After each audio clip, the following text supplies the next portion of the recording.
It's great to have the chance to speak to you, William, not least because I actually began my career in Abertay University when I moved to Scotland in 2002. So I have fond memories of teaching at Abertay.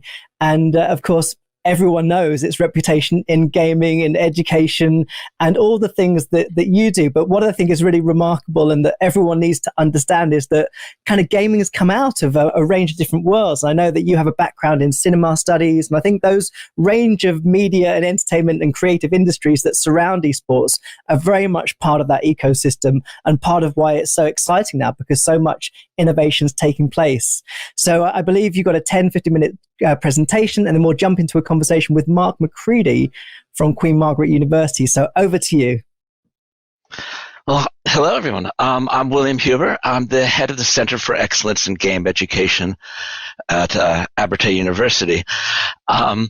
We're currently an internationally recognized leader in game education, and we're planning to apply what we've learned from our experiences teaching students how to make games over the past 25 years to the design of some new programs and research opportunities that are more oriented towards esports. I want to preface this by saying this is my own thinking at this point. I'm not representing Abertay's plans or views as a whole, but I think this does indicate our direction of travel. So Abertay is the smallest university in the UK, but it's also the home of the first degree program for game development and design. We've been identified as the best place to study game design in Europe by the Princeton Review. Pleased to now be able to announce for 7 years in a row, the Princeton Review has recognized us as the #1 destination for game education in Europe. And we do this by focusing on professionalization, by aligning the degrees that we offer with roles in the field on a conceptual level. So we think about these professional roles as more than just a collection of skills, but as ways of thinking and acting in the world. And we believe in pursuing a workplace simulation model, giving students an opportunity to work in multidisciplinary projects, to experiment and even fail under the tutelage of academics and established professionals.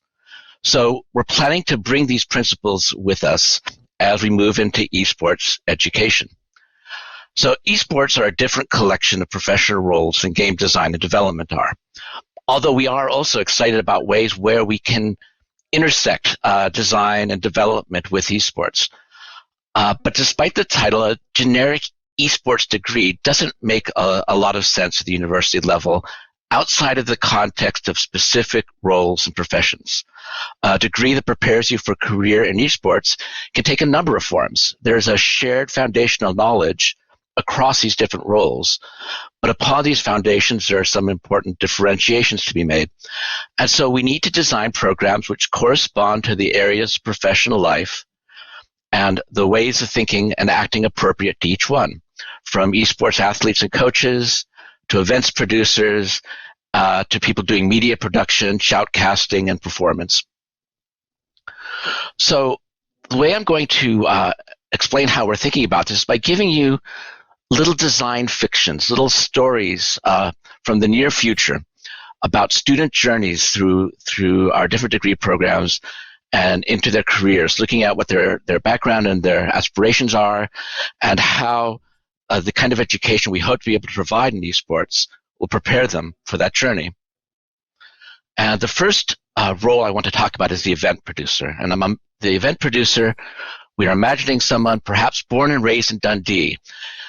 He's a fan of the arts as well as games. He might go to Dundee Contemporary Arts with her family, has always enjoyed game events like the London Games Festival and Protoplay, but also arts and cultural events like Neon and the Edinburgh Fringe. And when she comes to Abertay, she studies the practical and contractual aspects of event management in general, but also game and esports specific aspects such as community management, brand management, digital and streaming experience, the production of data-rich events, digital marketing, and rights management. Perhaps she when she rolls in the event game management production Abertay, she might join the Abertay Game Development Society and helps run some of the events that they produce with them. Working with members of the local community, she participates in a festival of independent games, showcasing new mobile esports games, as well as working with Abertay staff to produce its annual digital show, graduate show. And from the connections she makes working on events at the Northern Lights Europe Arena while studying Abertay, on the basis of her portfolio of successful local events that she produced as a student, she's recruited by an event management firm based in London, which focuses on future-facing digital culture events, heading up their new Dundee office. So that's one possible student story. Another is the veteran e-athlete. In this case, we imagine a League of Legends champion, perhaps from the Glasgow area, but his team may have been based in Paris, and he spent some time training there and perhaps learned a bit of French in the process. He did very well and saved up his tournament winnings, but has decided to retire at the ripe old age of 24 and is thinking about his next step. Aware of the benefits of nutrition and exercise to performance, he pursues an HND at a further education institute, focusing on fitness and health, and then decides to enroll in Abertay's BSc program on esports performance and team management. He takes modules on performance factors in sports in general, but also studies those factors related to esports-specific abilities, hand-eye coordination, exercise physiology, real-time team communication, and the legal and managerial aspects specific to esports. Working with the Abertay Esports League as a coach, he does an honors project on human factors in esports while helping younger players in the Esports Society improve their own performance. Ultimately, upon graduation, he gets recruited by a university in the US as an esports coach, but then plans to return to the UK and start a consultancy. And an example of such a career, you might want to look at the career of Jake Middleton, who followed a path very much like this in the States.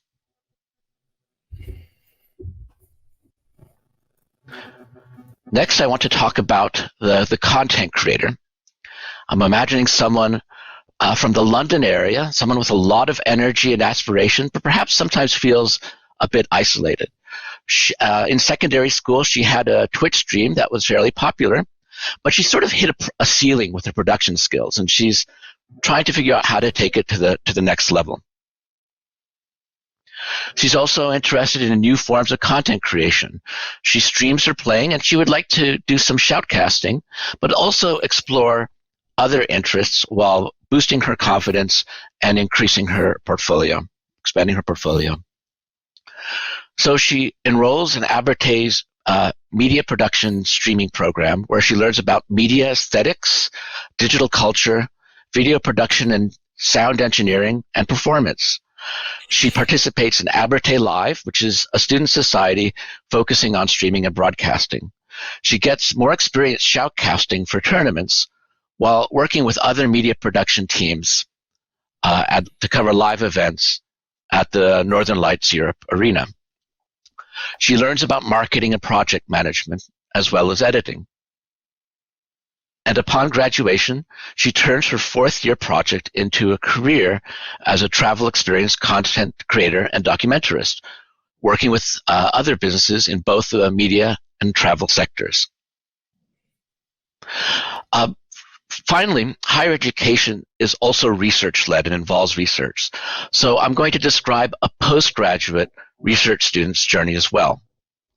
Here we imagine a woman who has an undergraduate degree in game design, perhaps, but a master's in statistics. And so she's pursuing a funded PhD at Abertay, looking at data-driven design in competitive games and the development of cognitive athletic skills. She decides to do her research at Abertay because of the rich opportunities for collaboration. And working with Abertay game students, including a transfuser team, she develops and implements a new approach to real-time player feedback, which creates paths to game mastery for a broader range of the player base. She patents her technology while incorporating it into a new esports design, which is developed in coordination with a Dundee-based game studio. At a game festival at the Northern Lights Arena, there is a launch of an early build of a new game incorporating this design, which is part of a new international games festival. So this is where we are thinking Abertay can contribute to the inclusion of esports at the university level. Sometimes there's a tendency to oppose the role of higher education to prepare people for specific jobs and roles to the ideal of higher education as promoting the intellectual growth and cultivation of the students. I think this is actually a false opposition and comes from a lack of imagination. A profession is itself an intellectual activity, a way of understanding and acting within the world and society, and of creating experiences and addressing the needs of others. Esports sector provides an opportunity for a number of roles, a number of professions, and we're looking forward to the opportunity of exploring them and preparing students for these sorts of journeys. Thank you. Fantastic. Thank you so much, William. That was a fantastic overview of the potential career paths that students may take by pursuing this area. And I think it's a really wonderful insight also into why it's important to think about these things, because we often involve in designing courses, but actually making sense of those potential opportunities is really valuable. And we have a question already in the chat that sort of speaks to this. And it was about really what it is that schools can do to prepare their pupils for the sorts of degrees that you're producing and developing. How can they sort of get more involved and help ready those students for that experience? In addition to the general foundation for education, which is of course irreplaceable, an opportunity to create to build confidence by producing portfolio pieces, opportunities to experiment with media production at a student level. And this is a lot of what we see as important. We provide a certain amount of tutelage and guidance and an intellectual framework as academics, as educators, but the students provide a lot of the energy themselves, and giving them the time, the space, and the resources to do this is, I think, crucial to producing these kind of successful outcomes.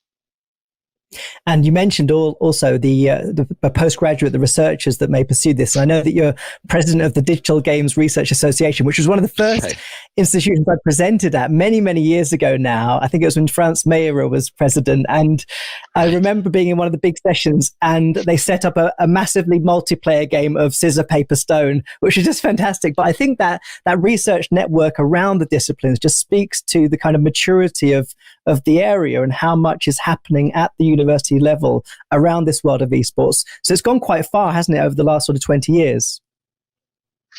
It has, and I think we're really, if you're working with digital media and digital culture, it's always a moving target, and it brings in the new aspects. I think the arrival of a lot of thinking around sports psychology into games research, I think, is one of the outcomes of kind of the emergence of esports, and it is shifting a lot of the research agenda, a lot of the way we approach research. So it's exciting times.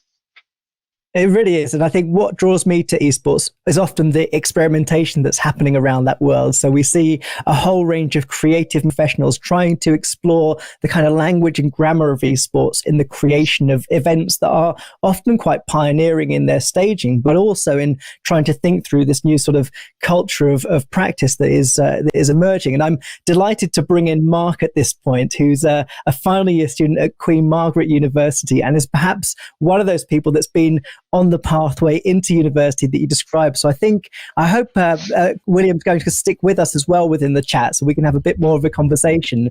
But Mark, welcome. Hi, Andy. Thanks for introducing me there. It's good to be on talking It's good to have you here. And certainly you've had quite a rapid journey into this world of esports, working with British Esports Association now, setting up your own events, and I think founding your esports society at the university as well. Tell us a bit about what led you into this world, but also what prepared you for that to make sure that you could kind of get things going as you started university. Yeah, I think it really did start around second year of university. For the first 2 years, I was still trying to find my feet when I moved to Queen Margaret. There was a lot of sort of questions as somebody who's moved halfway across the country to sort of embracing this new life of becoming an adult, transitioning through further education, trying to find where I would be coming out of the sort of education chain in my career pathway. But I never really associated with any societies. There were no real engagements around me at the time that I was really interested in. I did grow up playing sports, playing a variety from tennis to football to rugby and competing in local teams and school teams.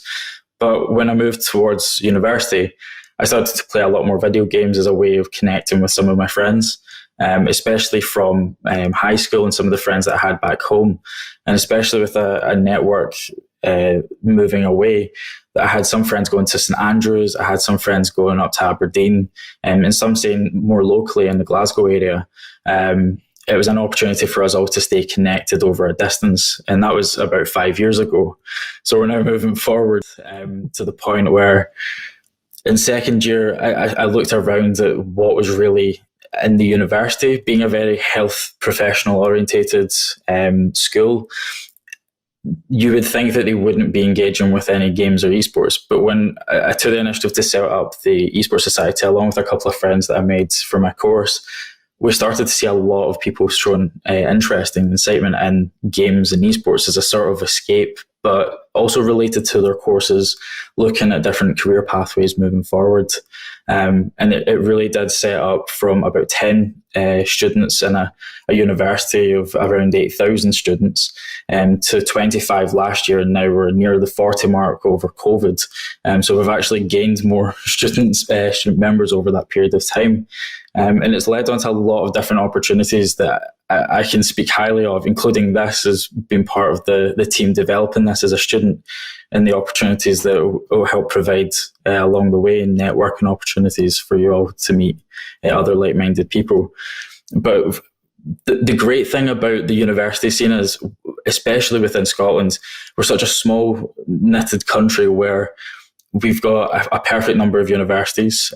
Even looking at the universities that are engaging with it from a society area, we've got around 14 universities with just around about 1,200 students that are actually registered to societies as members, and that's a gaming or esports society. And around 35% of those students actually compete in national competitions across the UK against other Scottish universities, but also UK universities. So there's a great engagement already there, which has really been student driven through the student unions. And it brings up a sort of point as well of defining esports. As we've heard, it's engaging in education, providing a lot of opportunities, and it provides a lot of work in the background where we're seeing a lot of students getting involved in a production set that it goes into a lot of different intricate details that aren't necessarily needed for a typical sports event. Where it's really defining, is it esports society or sports team? I know a lot of student unions try to fit into the niche to help separate, but they have a bit of both, which makes it quite difficult to define, especially when you have a team that has players that train weekly, compete in competitions within the university on behalf, but also compete out with. So they're playing multiple days for fun with their friends, looking to improve and be better through training and different strategy thinking. They also have coaches that they bring into the universities now to help support the societies. And then they also have analysts who are analysing the gameplay, figuring out how they can map around the next week when they're coming up against the next university they'll be playing against to become the UK champion and the NUL or the NSE. But we also have the content creation side, which moves towards a more traditional society where you have your production societies or content societies where you're engaging with multiple different forms of media, whether that's producing a live stream or actually shoutcasting over a game that's being played on that national level. So it provides a lot of different opportunities, but it is in that grey area where it has the best of both worlds, really, because it does apply to both settings, and it really does reflect through casual nights. We have casual esports players, as that might be a thing where myself probably fits into that category, where I don't necessarily compete in competitions, but I love to watch esports. I like to stay engaged. I follow it like my football team, which I've slowly moved away from into esports.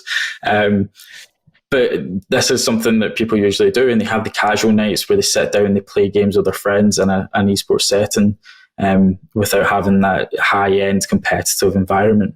But we're all looking to improve and learn different things. It's one of our human natures.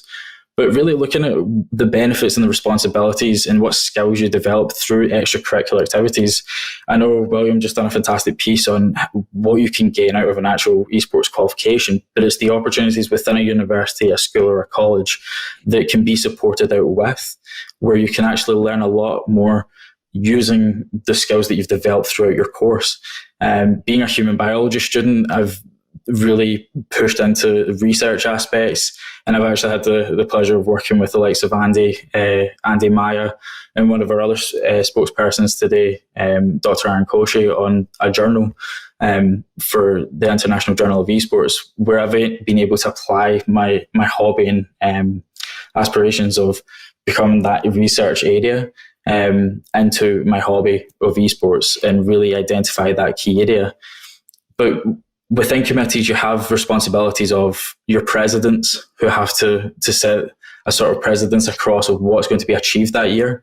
But we also have treasurers that are managing money, vice presidents that are helping support that structure above to help make those vital decisions throughout the year of how you should fundraise, working as a team through communication, team skills. But then also community managers, where they're managing a community, whether that's a specific esports title, where there's a team that competes, or a group of casual esports players that want to just get together and have a fun game every other week. But it moves over to the likes of your content or social creators, who it really stems into a lot of different subjects, and especially into what people are studying at universities or colleges, where they can apply those skills. You can have a social media manager who can look to go into the communications area and PR, which can help structure their better understanding, looking at the analytics behind their social media accounts and applying their skills into that. And it's great as a work experience tool as well. It's adding to that portfolio as they develop through education, and provides that outlet moving forward. So when they do leave university, they have these skills, they have the experience, and they have that portfolio that they can put forward to employers and say, this is what I've been doing, this is what I've created, this is what I've done. And it really does set a really great precedence. But it's like a company, essentially, which is the way I like to think of it, where you have students that are looking to recruit new members. So they're setting up their fresher stalls. They've got a lot of sort of opportunity to speak with new students that may not really know about esports, but they play video games. And this could be a completely new world to them. But what we're finding is more people are recognizing what esports is, but just didn't know it was actually called esports. And it's driving this sort of movement forward, where people are engaging with their hobbies. But I'm even looking at the development and opportunities that they gain throughout. They get to work with their favourite brands that they like to buy, whether it's their merchandise. As part of a society, you can get your own esports jersey, you can create your own hoodies, t-shirts. These are fantastic opportunities to represent your university, help step them up on a pedestal and really show what they're helping provide for their students. And they also get to work with other partners. I know from my experiences at Queen Margaret, we've worked with companies like Lenovo Legion to help provide laptops or high-end laptops to show students what the pros are playing on when they're moving about, but also give them that opportunity to play against each other, as equipment might not be available at that point in time.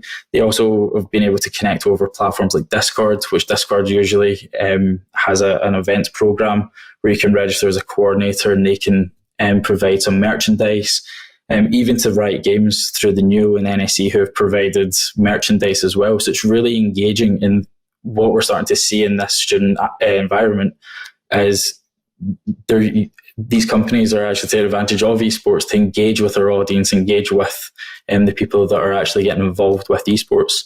But it does provide opportunities where we've got the Battle for Glasgow, which is the 4 universities in Glasgow competing against one another in a local gaming cafe, the Summoners. And they do that every year as an annual event to crown the kings and queens of Glasgow. And I know that there's plans for Battle for Edinburgh, which I'm super excited about since I've been here for the past 4 years and starting to see these developments go forwards. And it opens up this landscape across Scotland where you could see a Scottish University Cup, and you could see these more regional competitions happening. And with these universities and what's actually happening, it's entirely possible. But it is the students that have been driving this forward and have been creating these opportunities.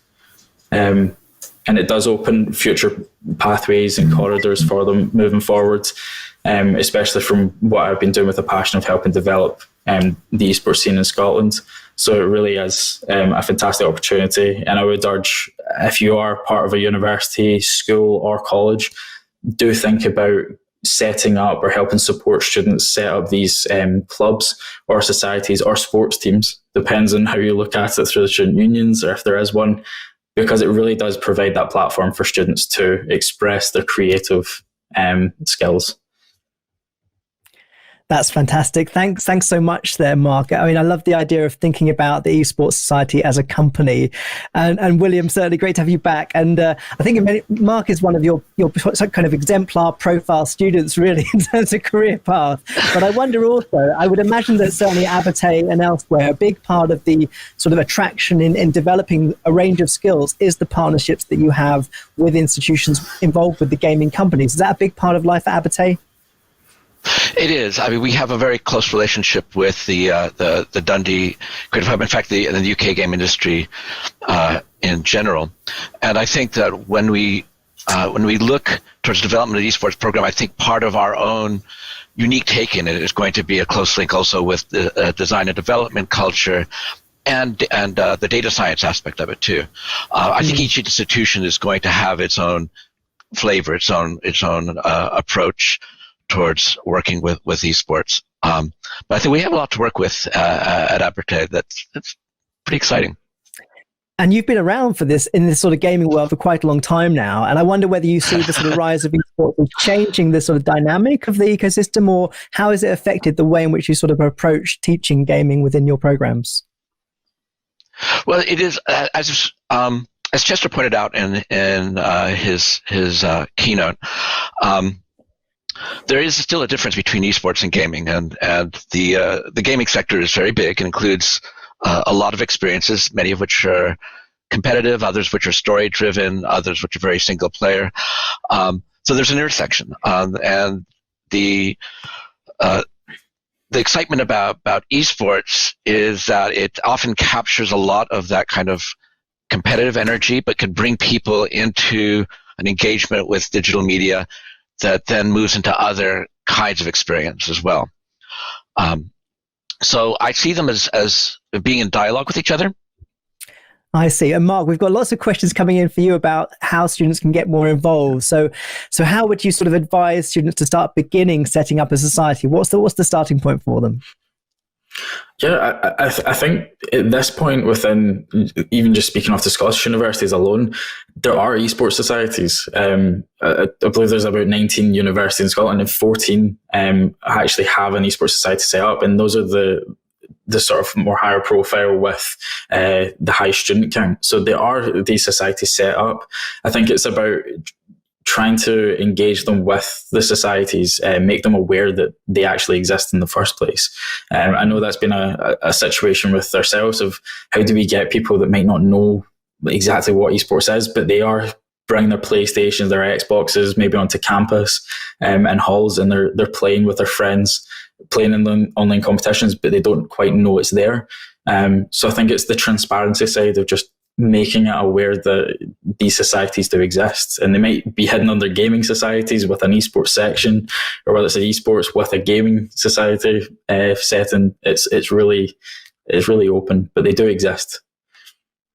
And I don't know whether there are many connections between those university societies and the college network more widely, but there may be scope for more collaboration in that direction. What do you think, Mark?